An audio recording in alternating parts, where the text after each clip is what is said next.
Do you want to scrap data from website in Excel and CSV? Text from images or PDF documents? Data after uploading process? Then you have come to the right place. I will scrap data from website into Excel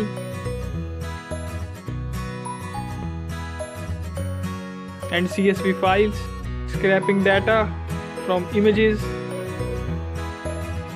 and PDF documents, getting data after uploading process.